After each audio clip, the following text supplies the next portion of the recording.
जय हिंद दोस्तों, मैं लवी पालीवाल स्वागत करता हूं आप सभी का आपके अपने यूट्यूब चैनल जीएस क्रांति विद लवी में।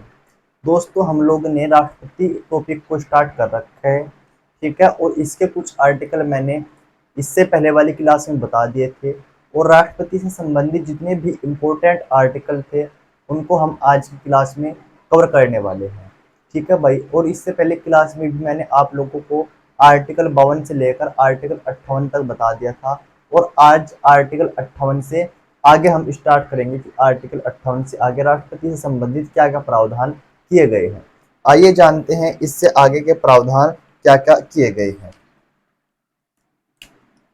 आर्टिकल 58 हमने कल कर लिया था, लास्ट था आर्टिकल 58, और आज हम पढ़ेंगे आर्टिकल 59 से स्टार्ट करते हैं।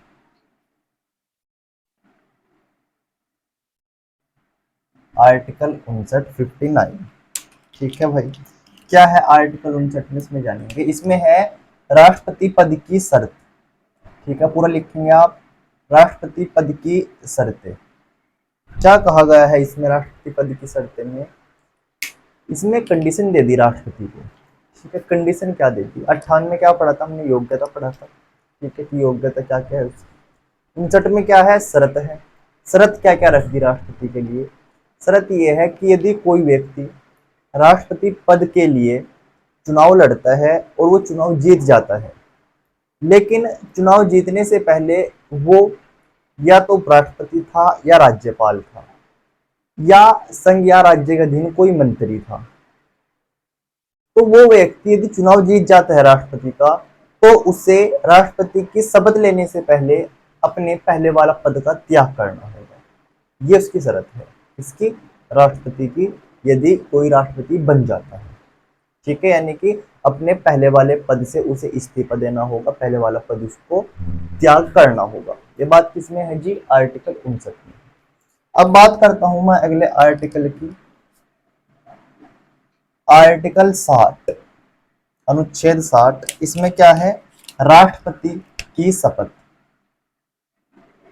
क्या है इसमें भाई, शपथ। किसकी है शपथ, ये राष्ट्रपति की शपथ है, ठीक है। और राष्ट्रपति को शपथ कौन दिलाएंगे, सुप्रीम कोर्ट के, सुप्रीम कोर्ट के मुख्य न्यायाधीश। कौन दिलाएंगे जी शपथ राष्ट्रपति को, जो सुप्रीम कोर्ट के मुख्य न्यायाधीश होंगे वो राष्ट्रपति महोदय को शपथ दिलाते हैं, ठीक है। और राष्ट्रपति किस चीज की शपथ लेता है, तो राष्ट्रपति शपथ लेता है अपने पद पर सच्ची श्रद्धा व निष्ठा के साथ कार्य करने की। और मोस्ट इंपोर्टेंट जो शपथ लेता है वो लेता है संविधान के संरक्षण की शपथ लेते हैं राष्ट्रपति, ठीक है। किसकी शपथ लेते हैं, संविधान के संरक्षण की, यानी कि संविधान की वो रक्षा करेंगे। कौन, राष्ट्रपति। शपथ कौन दिलाएंगे, सुप्रीम कोर्ट के मुख्य न्यायाधीश। बहुत पूछा जाता है कि राष्ट्रपति को शपथ कौन दिलाते हैं, तो याद रखना है सुप्रीम कोर्ट के मुख्य न्यायाधीश राष्ट्रपति को शपथ दिलाते हैं। इसके बाद अगला आर्टिकल है आर्टिकल 61। आर्टिकल 61 में क्या है, इसमें है राष्ट्रपति पर, राष्ट्रपति पर महाभियोग की प्रक्रिया। महाभियोग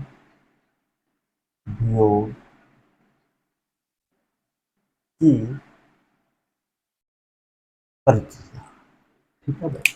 आर्टिकल 61, राष्ट्रपति पर महाभियोग की प्रक्रिया, ठीक है। आप लोगों के लिए नया वर्ड होगा क्या, महाभियोग। महाभियोग क्या होता है, यानी कि राष्ट्रपति को उसके पद से हटाने की जो प्रक्रिया है वो महाभियोग कहलाती है।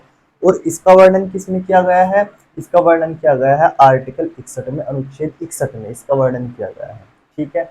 इसके बारे में डिटेल से मैं आप लोगों के लिए एक अलग से वीडियो लाऊंगा कि महाभियोग क्या है, कैसे लगता है और क्यों लगाया जाता है राष्ट्रपति पर। केवल आप अभी इतना याद रखें कि आर्टिकल 61 में वर्णन है राष्ट्रपति के महाभियोग का। अगला आर्टिकल की मैं बात करता हूं, आर्टिकल 62। आर्टिकल 62 में क्या है, इसमें है कि यदि राष्ट्रपति का पद खाली है तो उसको 6 महीने के अंदर भर लिया जाना आवश्यक है, ठीक है। राष्ट्रपति के पद को, राष्ट्रपति के पद को 6 माह से अधिक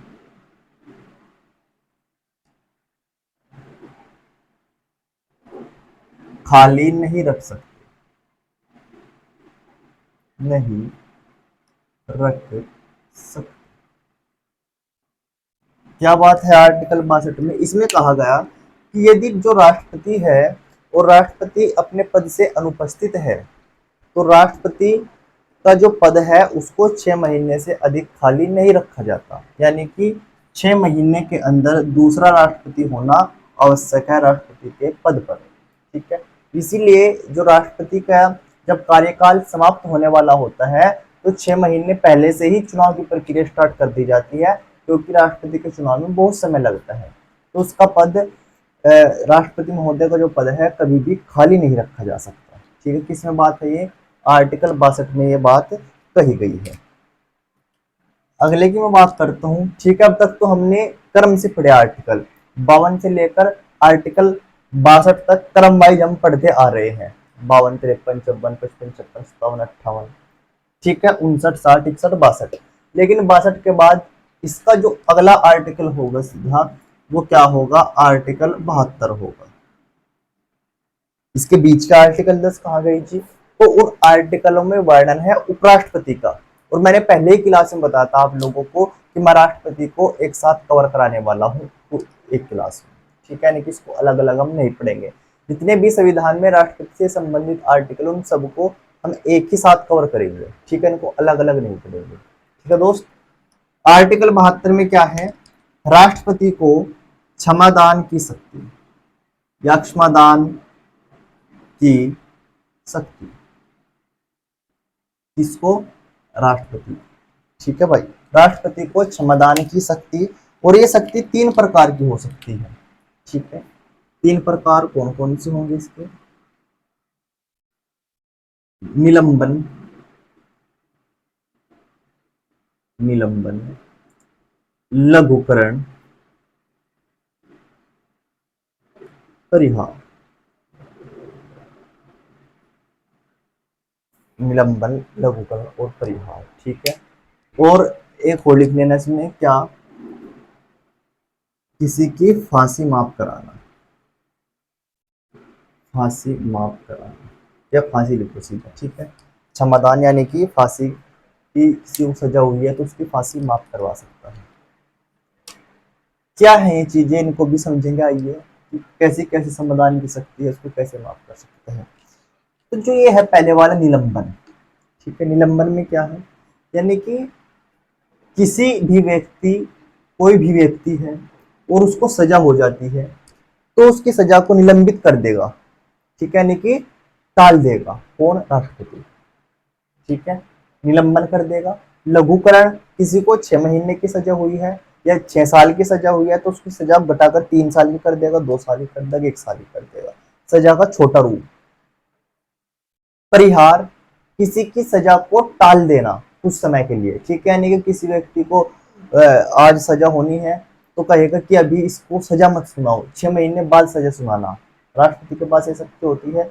और नंबर 4 है तो जानते ही सब लोग, आप लोग भी, कि किसी की फांसी को भी राष्ट्रपति माफ करवा सकता है। ठीक है, यानी कि फांसी भी किसी की रुकवा सकता है, कौन, राष्ट्रपति। ये होगा आर्टिकल 72। अब है इसके अगले आर्टिकल, आर्टिकल 74। आर्टिकल 74 में क्या कहा गया है कि राष्ट्रपति को सलाह एवं सहायता देने के लिए, सहायता देने के लिए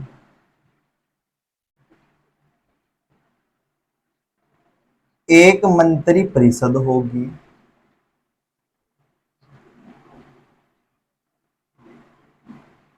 एक मंत्री परिषद होगी जिसका मुखिया, जिसका मुखिया प्रधानमंत्री होगा।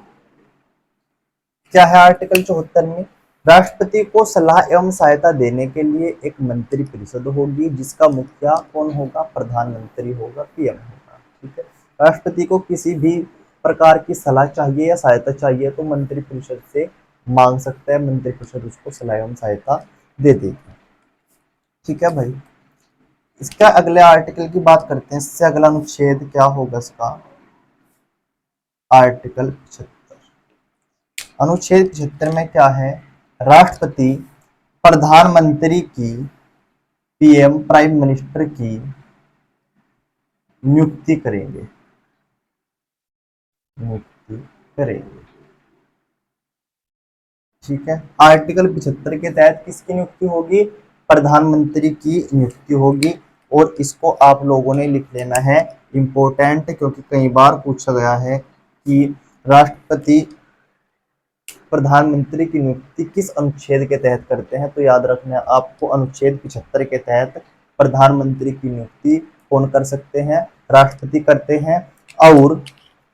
और इसी में लिखेंगे क्या, और अन्य मंत्रियों की नियुक्ति भी, अन्य मंत्रियों की नियुक्ति भी प्रधानमंत्री के परामर्श पर राष्ट्रपति करेंगे, राष्ट्रपति करेंगे। क्या कहा इसमें कि प्रधानमंत्री की नियुक्ति राष्ट्रपति करेंगे और अन्य मंत्रियों की नियुक्ति भी प्रधानमंत्री के कहने पर राष्ट्रपति करेंगे। अन्य मंत्री जैसे कोई मंत्री है, रेल मंत्री है, शिक्षा मंत्री है, पर्यटन मंत्री है, ठीक है, या कोई भी मंत्री है, उनकी नियुक्ति भी किसके कहने से होगी, प्रधानमंत्री के कहने से होगी। और करेगा कौन, राष्ट्रपति करते हैं इस नियुक्ति को। ठीक है, आगे चलते हैं। आगे है आर्टिकल 76, आर्टिकल 76। इसमें है महान्यायवादी की नियुक्ति। क्या बोलेंगे, महान्यायवादी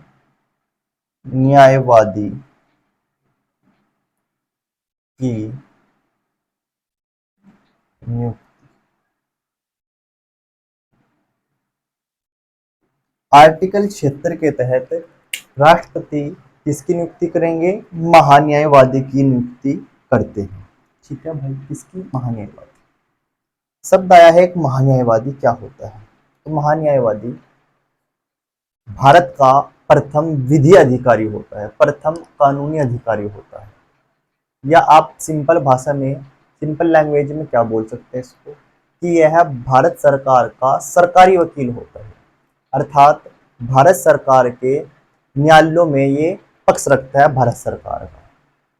ठीक है, यानी कि कोई भी भारत सरकार का पक्ष रखना हो, किसी ने भारत सरकार के खिलाफ मुकदमा दायर कर दिया हो या कुछ भी कर दिया हो, तो न्यायालयों में जो सरकार के पक्ष की सुनाई करेगा, सरकार का पक्ष लेगा, वो कौन लेगा, महान्यायवादी इसको करते हैं। ठीक है, इसके लिए भी मैं आप लोगों के लिए अलग से वीडियो लाऊंगा कि महान्यायवादी की योग्यता क्या है, कार्यकाल कितना होता है इसका, और किस किस न्यायालयों में ये सुनवाई कर सकते हैं महान्यायवादी। ठीक है, किसमें है इसका वर्णन, आर्टिकल 76 में इसका वर्णन किया गया है। ठीक है भाई, नेक्स्ट आर्टिकल है इसका, अगला आर्टिकल 78। आर्टिकल 78 में क्या है, इसमें है कि राष्ट्रपति, या ऐसे लिखेंगे प्रधानमंत्री व उसकी मंत्रिपरिषद, किसकी, यानी कि प्रधानमंत्री, प्रधानमंत्री व उसकी मंत्रिपरिषद राष्ट्रपति से शासन संबंधी सभी अपडेट देंगे, सभी अपडेट देंगे। ठीक है भाई, क्या कहा इसमें कि प्रधानमंत्री व मंत्रिपरिषद राष्ट्रपति से शासन व प्रशासन संबंधी सभी प्रकार की अपडेट देंगे कि उनके शासन प्रशासन में क्या चल रहा है, ये सब किसको बताएंगे, राष्ट्रपति को ये बताएंगे। ठीक है भाई, फिर है अगला आर्टिकल आर्टिकल 80 का थर्ड। कुछ बुक में भैया 80 का फर्स्ट दिया हुआ है और कुछ में 80 का थर्ड दिया हुआ है। ठीक है, क्या है इसमें आर्टिकल 80 के थर्ड में? इसमें दिया गया है कि राज्यसभा में राष्ट्रपति राज्यसभा में 12 सदस्यों को मनोनीत करते हैं। 12 सदस्यों को मनोनीत करते हैं जिन्हें कला, साहित्य, विज्ञान व समाज कार्य में विशेष जानकारी विशेष जानकारी हो। ठीक है, क्या कहा है? और मोस्ट इंपोर्टेंट आर्टिकल है भाई, हर बार एग्जाम में छपता है। ठीक है, कि राष्ट्रपति राज्यसभा में कितने सदस्यों को मनोनीत करता है, इसके आर्टिकल बता दीजिए।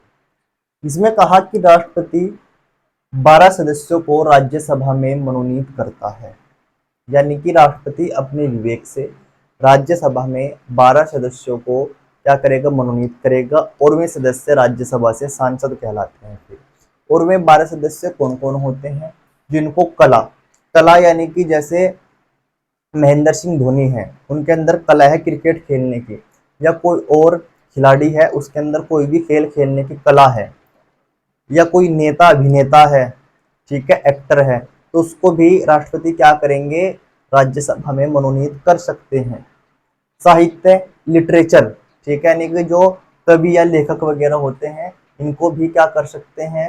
राष्ट्रपति राज्यसभा में मनोनीत कर सकते हैं। विज्ञान, कोई वैज्ञानिक है, विज्ञान के क्षेत्र में अच्छा काम कर रहा है, उसको भी राष्ट्रपति मनोनीत कर सकते हैं राज्यसभा में। ठीक है, समाज कार्य, कोई व्यक्ति समाज कार्य कर रहा है बहुत अच्छा, ठीक है, उसको भी क्या कर सकते हैं? राष्ट्रपति राज्यसभा में मनोनीत कर सकते हैं। समाज कार्य यानी कि जैसे डॉक्टर राधाकृष्णन थे, ठीक है, समाज कार्य किया, और बहुत सारे व्यक्ति है जो समाज कार्य करते हैं, उनको भी राष्ट्रपति राज्यसभा में मनोनीत कर सकते हैं, और राज्यसभा से व्यक्ति सांसद बन सकते हैं।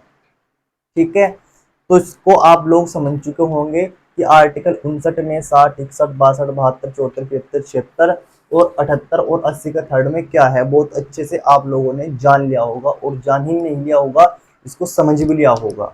ठीक है, और इसको याद करने के लिए आप एक बार में यदि नहीं याद हो, दूसरी बार वीडियो देखें, दूसरी बार में आपको जरूर याद हो जाएगी चीजें, क्योंकि मैं आप लोगों को बहुत ही सिंपल लैंग्वेज में पढ़ा रहा हूँ। ठीक है, आप एक काम करिए, आप इसका स्क्रीनशॉट ले सकते हैं।